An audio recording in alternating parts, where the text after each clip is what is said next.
안녕하십니까, 소마시네마입니다. 저희 지금 영상의 좀 배치를 좀 바꿔봤습니다.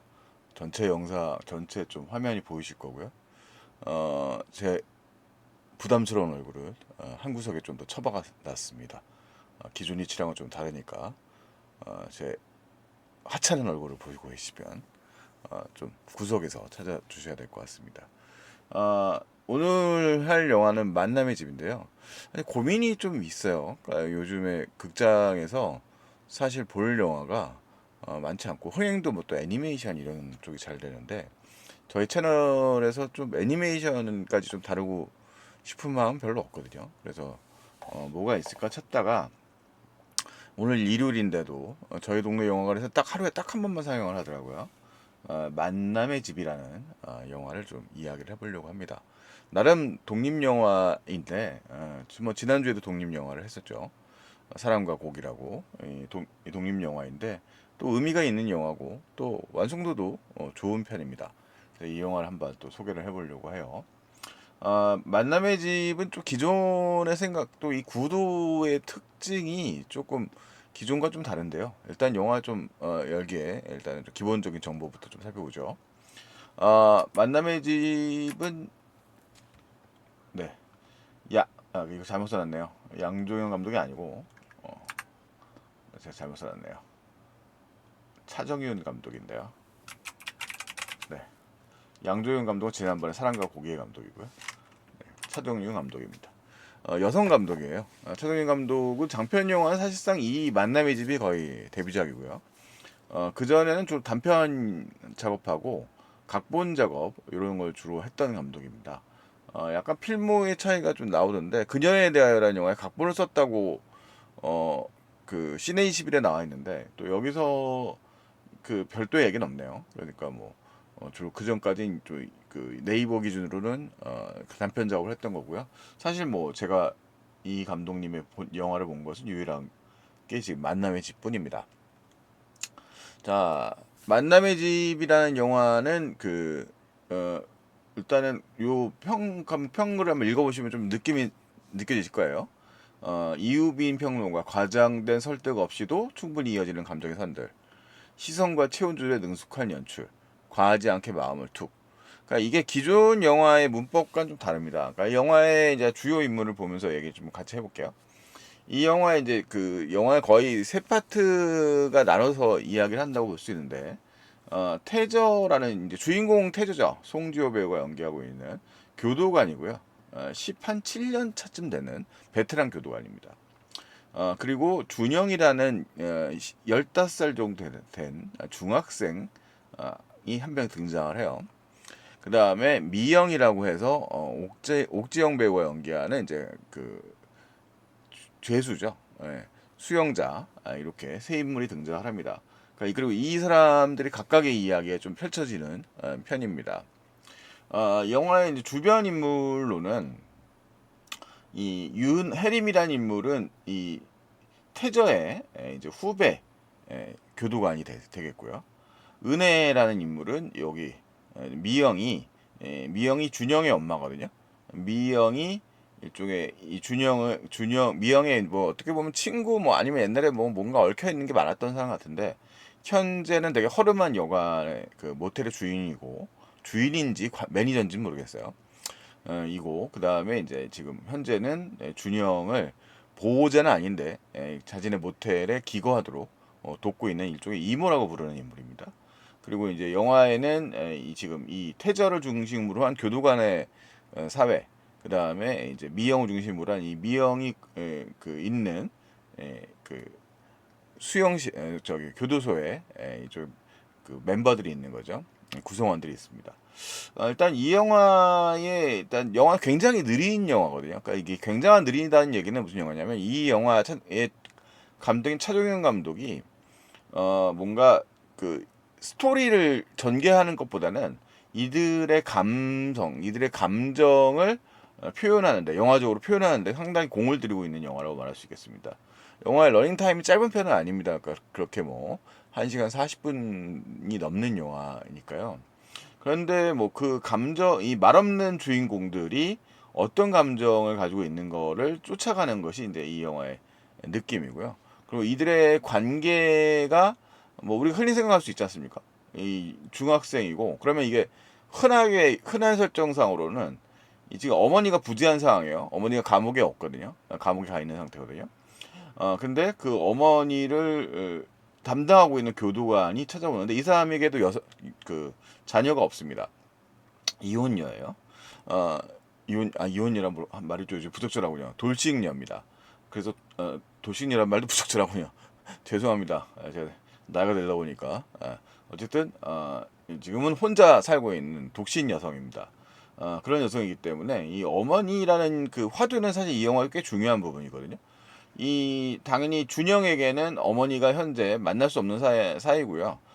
이 은혜라고 하고 있는 이모라고 부르는 인물은 준영의 직접적인 뭐 말 그대로 보호자, 엄마의 역할을 할 수 있는 존재는 아닙니다. 보호자 역할을 어느 정도는 하지만 그다음에 이제 태저라는 인물은 이제 이 미영의 교도가 담당 주임이기도 하고요. 그다음에 동시에 준영의 쪽에 대리 엄마가 될 수 있는 가능성을 점쳐볼 수 있죠. 보통의 일상적인 상업 영화라고 한다면 할리우드 영화라고 한다면 이 구도를 그대로 그런 식으로 어머니 빈 자리를 메우는 역할이 될 수 있습니다. 뭐 어머니가 얘가 둘이 될 수도 있는 거고 이제 제가 얘기하는 거 어디까지나 법적인 게 아니라 영화의 구도상을 얘기하는 겁니다. 그런 될 수도 있는 거죠. 그리고 근데 이제 이 영화는 그런 방향으로 가지 않습니다. 이 다양한 여성들 이게 보면 다 등장인물이 다 여성이잖아요. 거의 주요 등장인물이 이 영화는 거의 다 여성입니다. 그 여성들 사이에 그 어떤 관계들을 어떻게 형성하는가 이 관계가 그것이 결국 이 그 고립되지 않는 그러니까 자기 스스로 감옥에 갇혀 있지 않은 것이라는 거죠. 그 관계는 근데 굉장히 조심스럽고 희미한 관계고 그 관계의 변화에 따라서 인물이 살짝 그러니까 크게 변하지 않아요. 그러니까 잘 지켜봐야 됩니다. 살짝 변하는 거, 웃음 한번 짓는 거 이런 것들이 상당히 중요한 의미를 갖게 되는 뭐 그런 영화가 되겠습니다. 그러니까 영화를 갖다가 주시해야 되는 거죠. 그래서 이 영화의 흥미로운 지점은 사건의 전개에 있는 것이 아니라 그 인물들이 느끼는 감정선을 예측해 보는 것, 느껴보는 것입니다. 벌써 얘기를 들어보면 취향차는 나겠죠. 아니 뭐 이런 쪽의 여성 영화라고 할까요? 그러니까 이런 식의 감정선을 중시하는 영화들에 익숙하지 않은 관객들한테는 그렇게 접근하기가 쉽지는 않은 영화입니다. 뭐 실제로 뭐 제 극장에 가서 일요일날 봤을 때도 제 경기도인이라고 맨날 말씀드렸는데 없었어요 관객이 솔직히 말해서 저랑 저랑 같이 간 가족이랑만 있었습니다. 일단은 근데 영화가 흥미로운 부분은 많이 있는 영화다라고 말씀을 드릴 수 있겠습니다. 태저라는 인물은 굉장히 쓸쓸한 인물. 그러니까 영화의 시작점은 이 영화의 주인공이라고 할 수 있는 태저와 준영이 아침에 홀로 아침인지 저녁인지 벌써 가물가물한데 둘의 모습을 교차해서 보여줍니다. 태저는 밥을 먹기 위해서 이렇게 밥통에 메시지를 보는데 이 사람이 과연 밥을 제대로 먹을까라는 생각이 들 정도로 뭔가 뒤척거려요. 준영은 그 밥을 먹으라고 얘기를 하는데 이제 이 은혜가 챙겨주는 거죠. 밥을 먹었니? 라고 얘기하는데 안 먹는다고 얘기를 합니다. 그리고 그냥 굶은 채로 지내고 나중에 영화에 보면 이제 밥을 이 친구가 이제 먹지 않으면 아마도 이제 뭐 그냥 빵 같은 걸로 때우는 뭐 그런 처지인 거죠. 홀로 고립되어 있는 존재예요. 그러니까 되게 아이러니한 거는 여기서 어쨌든 밥을 누군가 제공해 주는 건 이제 이 교도소에 있는 미영인 거고 미영에게는 항상 같이 지내는 그 동료들이 있습니다. 동료들이 있습니다. 근데 반면에 이제 준영과 태자는 사실 고립되어 있는 인물이죠. 홀로 자고 홀로 외로이 지내는 인물입니다. 그러니까 오히려 갇혀 있는 사람이에게는 누군가 있고 갇혀 있지 않은 사람들 각각의 감옥에 갇혀 있다라고 하는 뭐 좀 과장돼서 얘기하자면 뭐 그런 이야기입니다. 그러니까 이게 산다는 것에 대한 이야기, 한 명의 그 여성으로서 살아간다는 것의 이야기. 아무래도 이 감독님은 여성의 관점이라고 하는 걸 굉장히 좀 중시하는 면이 있기 때문에 그런 면이고요. 그러니까 이들의 되게 느슨하지만 꼭 필요한 연대를 이야기하고 있는 영화죠. 자, 어쨌든 태저는 되게 그 베테랑이고요. 그 앞부분에 이 태저의 그 후배가 있죠. 예, 해림. 해림은 약간 그 감정적이 교류하고 있는 면이 있는 사람이에요. 그래서 이 해림의 경우에는 앞부분 장면에 보면 그 음식을 이제 만드는 조리원들이 이제 맛 좀 봐달라고 간 좀 봐달라고 그러면 어쨌든 제가 왜 가죠? 그러다가도 그 가서 보는 친구고 이 주임인 태저에게 가가지고 뭐 어떤 요청이 있었는데 뭐 패딩 같은 거를 갖다가 그 패딩 같은 걸 이제 그 수영자가 갖다 줄 수 있느냐고 얘기하니까 이제 그걸 갖다가 위에다가 보고를 했었나 봐요. 그래서 이제 면박을 받았는데 그 얘기 가지고 대화하는 장면 같은 게 나오거든요. 그래서 이제 수영자의 목소리에 귀를 기울이고 있는 뭐 그런 인물로 그러니까 등장합니다. 약간 베테랑이 아니라서 그렇기도 한데 기본적으로 타인의 목소리에 좀 관심이 있는 친구고 애초에 태저는 타인의 목소리에는 좀 관심이 없는 뭐 그런 인물이라고 말할 수 있습니다. 그래도 해림이라는 인물이 있기 때문에 태저도 어쨌든 간에 이런 관심을 갖게 되는 계기를 갖게 되는 거죠. 자, 영서는 여기 벌써 이제 15살인데 8년째 15살이란 말이 이제 나와 있는데 이렇게 그 남의 눈치를 봐가면서 저기로 가고 있는 그 자기 그 모태 생활을 계속 하고 있는 뭐 그런 친구입니다. 자, 그다음에 이제 요 이제 감옥 생활이 이제 교차 나오고 있어요. 그래서 이 지금 교도관의 생활도 꽤 디테일하게 나오는데 이제 아마 여자 교도소인데 아마 국내에는 여자 교도소가 청주에만 있는 걸로 제가 알고 있는데 뭐 여기 청주라고 나오지 않고 아마 이제 촬영을 다른 데에서 했던 것 같고 이제 가상의 여자 교도소인 것 같습니다. 그래서 여기 이제 나왔던 이 분이 이 주임이 하는 일이란 게 수용자들의 이제 그 약품 같은 거 관리를 또 하고 수용자들 요청 사항이라든 걸 이제 정리하거나 뭐 이런 것들을 하고 있는 겁니다. 영화의 이제 제목이 만남의 집인데 만남의 집은 이제 수용 제도 중에서 아마도 이제 그 교도소 내에서 가정집을 만들어 놓고 그 하루의 시간을 주고 이제 하룻밤의 시간을 주고 그 다음에 이제 가족과 만날 수 있도록 하는 좀 편하게 이제 이게 무슨 면회 개념을 좀 벗어나서 그런 장소를 얘기하는데 상당히 시범 사업 같은 거라 추천을 하고서 결제가 나야 되는 사안인 것 같습니다. 이 432번이 이제 옥지영 배우가 연기하는 이미영의 수용보로인데요. 어쨌든 이 교도관이라는 존재가 이제 보면 송지효란 배우가 오랜만에 되게 영화관에서 이제 큰 스크린 속에서 배우로서의 능력을 보여주는 영화이기도 하거든요. 굉장히 무표정한 인물로 등장을 하는데 그 안에 이제 희비를 표현하는 그 연기력이 상당히 또 돋보이는 영화입니다. 그러니까 주연 배우들이 다 연기를 잘하는 거죠. 그 영화 요즘에 이제 OTT CD가 되면서 뭐 영화 보는 것 자체가 이렇게 좀 방식이 바뀐 것 같아요. 근데 사실은 이 영화는 뭐 스펙타클은 당연히 없는 영화지만 극장에서 영화를 봐야 되는 이유, 그러니까 대형 스크린에서 영화를 봐야 되는 이유 중에 하나를 좀 보여주는 영화이기도 합니다. 역설적으로 말하자면 배우들의 그 미묘한 연기를 과연 OTT에서 그것을 느낄 수 있을까 생각해 보면 어렵지 않을까. 그렇다면 이제 이 만남의 집 같은 영화도 역시 극장에서 그 배우들의 그러니까 연기가 안 되면 영화관에서 영화관의 주연 배우로 등장하기가 어렵죠. 배우로 등장하기 어렵죠. 어쨌든 그런 것들을 보여주는 영화입니다. 자, 어쨌든 요런 인물이고요. 그다음에 이제 이 준영은 어쨌든 학교 생활을 홀로 이제 지내면서 나타난 존재인데 그럭저럭 그냥 뭐 학교 생활 잘 적응해 뭐 해서 살고 있는 친구로 나옵니다. 근데 여기서도 이제 밥 먹으라고 그러는데 밥 안 먹는다 그러는데 그러니까 요런 되게 소소한 장면들이 많이 있어요. 그러니까 이 준영의 경우도 혼자 있는 것 같지만 누군가 친구가 와서 그러니까 이게 극단적이지 않은 얘기는 아니에요. 그러니까 여성들의 연대들이 되게 잘 보여지는데 그 밥 먹으라고 챙겨주는 친구도 있고 그다음에 안 먹는다고 얘기하니까 보건실에 가라고 해서 보건 선생님이 되게 따뜻하게 배 따뜻하게 해주고 신경 써주는 보건 선생님도 계시다는 거죠. 되게 좋은 보건 선생님이 계시더라고요. 그런 장면도 슬쩍 지나가는데 이런 것들이 이제 바로 홀로 살아가지 않는 어쨌든 보면 준영이 그래서 뭐 특별하게 큰 뭐 가족들하고는 사이가 좋지 않아요. 어쨌든 간에 그런 장면들을 보여줍니다. 그래서 우리가 살아가는 데 있어서 홀로 살아가지 않고 누군가와 지낸다는 건 어떻게 보면 자연스러운 일인 거죠. 근데 준영의 이제 불행의 씨앗이라고 하는 거는 그 이 둘의 이제 이들의 만남, 주인공인 태전 저기 뭐야 태조 태저 태저죠. 태저와 그다음에 이제 이 준영이 만나게 되는 계기가 되는 것은 이제 결국은 이제 이 후배 해림 때문이에요.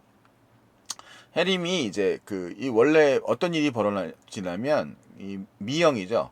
옥주영이 연기하는 수영자 미영의 어머니가 돌아가십니다. 미영의 어머니가 돌아가셨다고 이제 영화에 나와요. 장례식장에 나오니까 그 다음에. 근데 미영의 그 어머니가 돌아가셨지만 일종의 특별 규유가 허락되지 않으면서 아마도 이제 관계가 관계 좋지 않았던 것 같습니다. 좋지 않았던 거 이제 면담을 해서 처리를 하는데 규유가 허락되지 않습니다. 그래서 그 부분이 이제 해림이에게 걸렸던 거죠. 해림이. 그래서 아마 이제 야간 근무를 하고 그 다음에 이제 태저가 해림에게 이제 제안을 하는 거죠. 우리 그럼 저기도 가봅시다. 어디 이렇게 빈소에 한번 가봅시다. 이렇게 얘기하게 됩니다. 자, 그러면서 빈소에 가가지고 조문을 가가지고 어쨌든 만나게 되는 거죠. 예, 준영을 만나게 됩니다. 그래서 뭐 별거 아니지만, 그러니까 이게 다 보면 이 타즈도 자기 스토리를 얘기하지 않거든요. 그러니까 영화는 그 우리가 이 사람들의 사생활 뭐 삶에 대해서 시시콜콜 물어보진 않습니다. 그러니까 영화의 대화 장면에서 기본적인 정보만 제공해줘요. 해림이 차 운전하고 있는 태저에게 전에 살던 분에 대해서 물어보는데, 그러니까 뭐 전에 살던 분이 뭐 이렇게 무슨 소리야, 그냥 이혼 남편이지, 뭐 이런 얘기를 했었습니다. 하는 장면이 잠깐 등장해요. 그러니까 그냥 중요한 기본적인 정보들만 제공해요.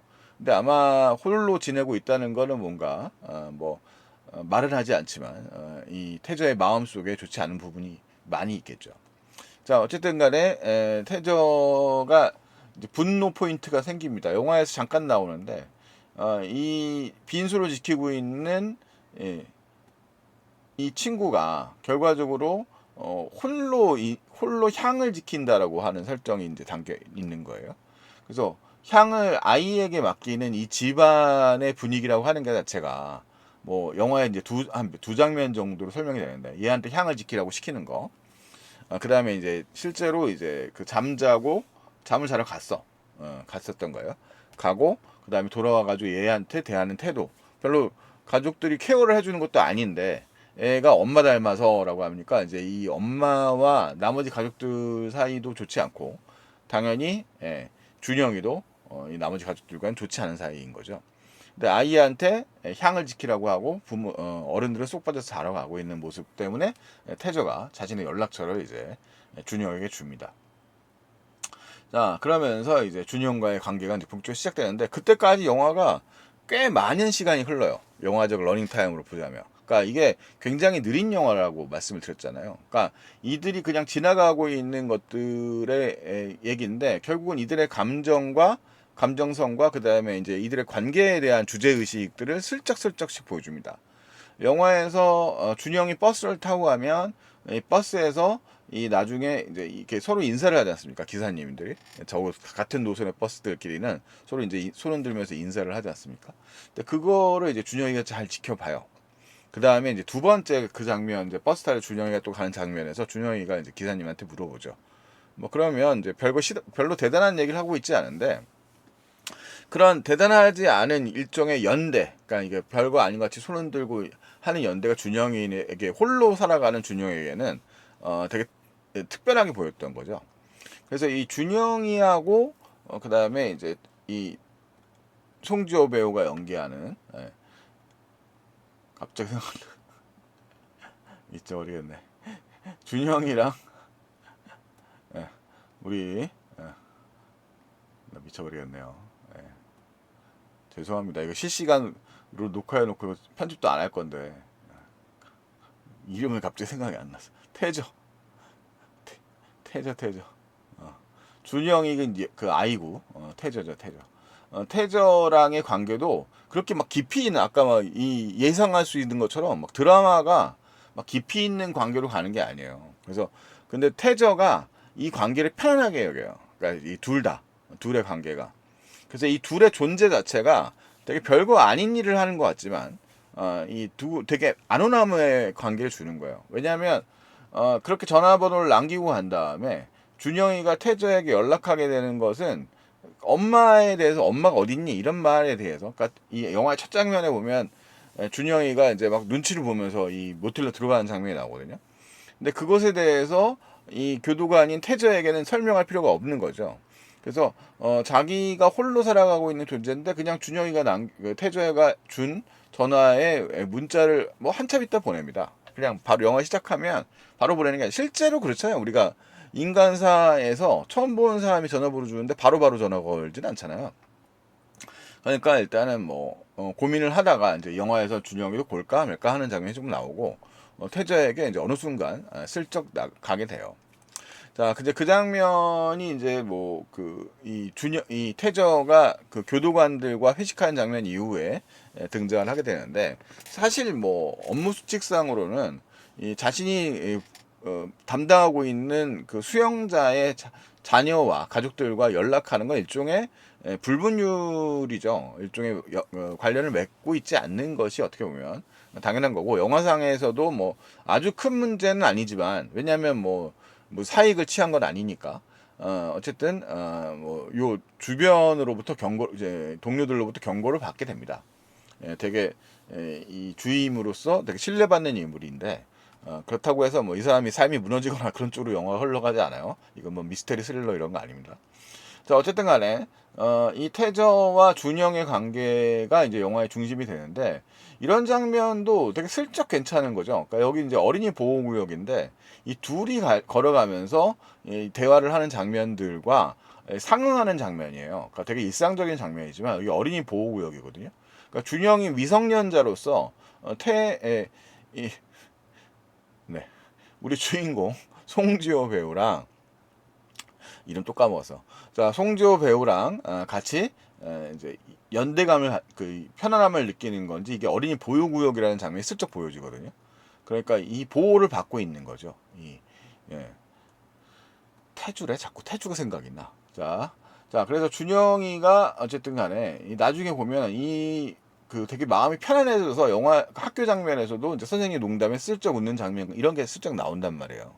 그러니까 벌써 정서적으로 준영이가 어느 정도 마음이 편안해졌다는 거고 친구들의 제안도 좀 받아들이면서 사람이 오픈되는 거예요. 그 전까지는 친구들과 뭐 어떻게 어울리거나 뭐 이런 얘기를 안 하거든요. 근데 여기 이제 이 만남이 있어진다면서 준영에게 이제 뭐 너 뭐 오빠들하고 만나는 거 갈래? 그랬더니 뭐 준영이가 나 안 이쁜데 애 이쁘다고 그러나 나 안 이쁜데 이런 얘기 하면서 약간 거절하는 듯한 느낌이었는데 영화의 후반부에 가면 또 나옵니다. 그런 장면이요. 자, 그리고 이제 여기서 이제 또 제3의 그 파트죠. 미영이라는 인물이 등장을 하는데 미영이는 늘 욕을 달고 다니는 인물로 등장을 하거든요. 항상 화가 나 있어요. 미영은. 불안감은. 근데 아마 수용 생활을 오래 한 것 같습니다. 영화의 특이한 점은 미영이 무슨 죄를 졌는지에 대해서 그리고 이 수용자들이 어떤 죄를 졌는지에 대해서 다루지 않습니다.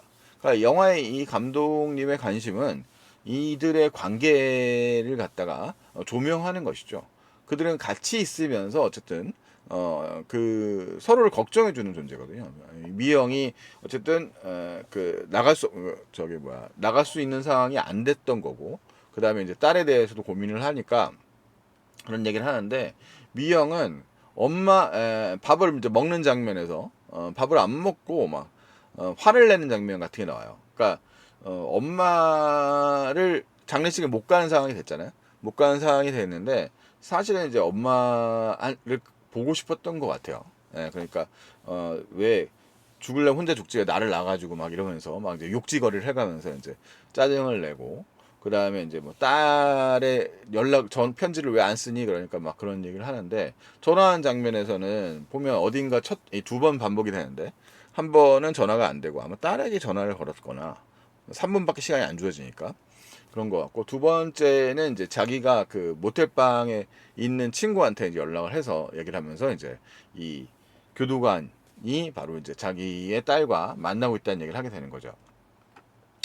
자, 그러면서 이제 이 서신을 갔던 거 이제 이들은 말을 별로 직접적으로 하는 편은 아닌데 어쨌든 이 자기의 속마음을 갖다가 우리 송지효 선생님께서 이제 얘기를 해줍니다. 근데 영화의 카피에도 많이 사용되는데 그 영화에 이제 햇빛 같은 사람 그러면 너무 커 보이잖아요. 햇빛이라고 하면 좀 뭔가 비유가. 근데 뭐 여기서 쓰인 표현은 이런 겁니다. 그러니까 영화에 햇빛이 이제 들어오게 되면 청소를 오랜만에 했다 이런 얘기를 하면서 햇빛이 들어오면 보이지 않는 것들이 다 보여져서 청소하기가 너무 좋아지더라. 그러니까 살아가는 일상을 살아가는 데서 햇빛이 들어와 온 것과 공간과 공간이 들어오지 않는 것에 굉장한 차이가 있지 않습니까? 반지하 뭐 이런 개념이 있는 것처럼 기생충에. 그런 것처럼 이 아이에게 무슨 뭐 대단한 뭐 큰 걸 준다기보다는 이 아이가 어쨌든 이 주변을 멀쩡하게 살아갈 수 일상을 살아갈 수 있도록 도움이 되는 사람이 되고 싶다는 뜻인 것 같아요.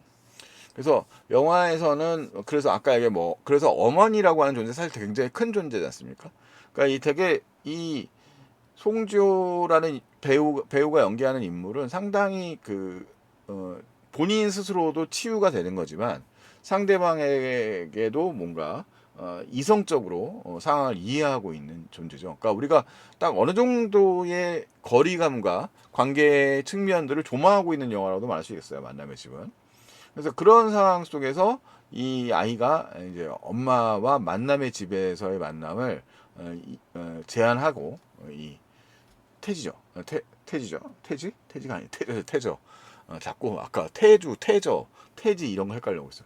이 태저가 결국은 이제 그 만남의 집에 그걸 추진하는데 영화 재밌는 지점은 태저가 이걸 제안해가지고 교도소장님한테 허락받는 게 아니고 이때 나서는 것도 해림이 나서요. 해림이 나서가지고 뭐 이 어떻게 보면 돌진 캐릭터죠. 가가지고 이 부딪힙니다. 그러니까 해림도 되게 재밌는 캐릭터인 게 뭔가 좀 뭔가 로맨티스트인 것 같은데 뭐 정작 자기가 그 무슨 장례장 가져다 놓고 근데 또 자기가 술 먹어가지고 눕고 그리고 이제 그런 부분에서는 해저가 이제 그냥 그 사실을 크게 뭐라고 하지 않고 묵묵하게 받아들인 다음에 장례식장에 가는 장면 같은 게 나오고 뭐 평소에도 약간 좀 늦게 온다거나 뭐 그런 식으로 약간 부족한 부분이 있는 거죠. 그러니까 완벽한 사람은 절대 아니에요. 근데 또 이런 부분들에서 굉장히 또 능력 있게 어떻게든지 해결을 해낸단 말이죠. 아무도 교도관들이 모두 다 이제 우리 교도상의 일종에 보면 좀 소심하고 이렇게 우유부단하고 뭐 이런 면이 있기 때문에 안 해줄 거다 이런 얘기 하는데 해림이 제가 만나볼 거요 하더니 문제를 해결하고 나서 이제 태저가 결국은 이 두 모녀의 만남을 이 공간이 이제 만남의 집의 공간을 이제 표현하고 있는 건데 만남을 실행할 수 있도록 해주는 거죠. 그래서 말 그대로 태저라고 하는 인물은 그리고 태저뿐만 아니라 사실 이 모든 여성들이 이 아이 준영에게 그리고 또 이 준영과 태저의 관계를 보면 또 준영이 또 태저에게 일종의 햇빛 같은 햇살 같은 그런 존재로 서로를 비춰가면서 이 관계를 보여주는 영화라는 생각이 들더라고요. 그래서 사실 조금씩 그 관계들이라든가 캐릭터라든가 이게 되게 생생하게 살아있기 때문에 그러니까 이런 측면들을 지켜보는 재미가 이 영화의 재미라고 말할 수 있겠거든요. 근데 이 감독 연출자가 상당히 급하지 않습니다. 그래서 되게 이 영화를 응시하면서 볼 수 있도록 하게 만드는 좀 그런 힘이 있는 영화라는 생각이 들어요. 되게 한국 영화 중에는 별로 없는 스타일인데 별로 하지 않는 스타일인데 이 배우들이 온전하게 그 감정들을 살짝 담아낼 수 있도록 그래서 되게 섬세한 영화인 거죠. 그래서 그렇게 볼 수 있도록 구성되어 있는 영화라서 아마 이런 영화를 좋아하시는 관객들이라면 약간 뭐 난도가 있는 거죠. 약간 조금 이런 쪽의 영화들을 조금 뭐 스토리가 빨리빨리 전개되는 거 좋아하는 분들 있잖아요. 뭐 그런 분들이라면 썩 챙겨보지 않겠지만 뭐 애초에 제가 이거 리뷰한다고 올려놨을 때 클릭할 거라고 생각하지도 않아요. 그런 분들은. 근데 이렇게 생각해 보세요. 근데 뭐 결국 이런 장면도 그냥 지나가고 있는 장면 같잖아요. 근데 이거 뭐야? 수세미 이거 만드는 것도 감옥에서 이제 교도소에서 많이 만든단 말이죠. 그냥 본인들이 그런 얘기를 하는 장면이 나와요. 사람들이 이거 우리가 만든다는 사실을 모를 거야. 이렇게 하는 장면이 등장을 하는데 사실 우리가 이제 그런 관계 맺기가 우리도 모르는 사이에 상당히 많이 일어나고 그런 작은 수세미 같은 것들이 다 없으면 안 되잖아요. 또 없으면은 되게 아쉽고 힘들잖아요. 그런 것들처럼 이 관계들을 비유하거나 생각해 볼 수 있는 부분이 상당히 많은 영화들이고요. 배우들이 모두 연기가 좋습니다. 그래서 만남의 집이라는 영화는 뭐 약간 좀 그런 관계들을 생각해 볼 수 있는 그런 좋은 영화다라는 생각이 들었어요. 그래서 뭐 절대 시간은 아깝지 않았다. 그런 영화입니다. 그러니까 곳곳에 보면 생각해 볼 만한 영화들이 많다. 뭐 흥행이 크게 할 영화는 아니지만 그래도 챙겨보고 생각할 만한 구석이 많은 그런 영화지 않느냐. 그리고 뭐 여성교도소를 갖다 이렇게 좀 차분한 톤으로 다루고 있는 영화들도 별로 많지 않았고, 여성들과의 관계 이런 것들도 또 차분하게 그리고 있는 영화는 흔하지 않기도 하니까 재미도 있고요. 잘 보시면 좋은 시간이 되지 않을까 싶습니다. 여러분들 동네 상영관 찾기 쉽지 않겠지만 찾으실 수 있다면 한번 송지효라는 배우가 맨날 예능에 맨날 나와서 무슨 러닝맨만 나온 사람처럼 보이지만 실제로 굉장히 또 훌륭한 연기자라는 걸 또 발견할 수 있는 그런 영화 만남의 집 오늘 또 얘기해봤습니다. 이상 소마시네마였습니다. 다음에 또 뵙기로 하고요. 안녕히 계십시오.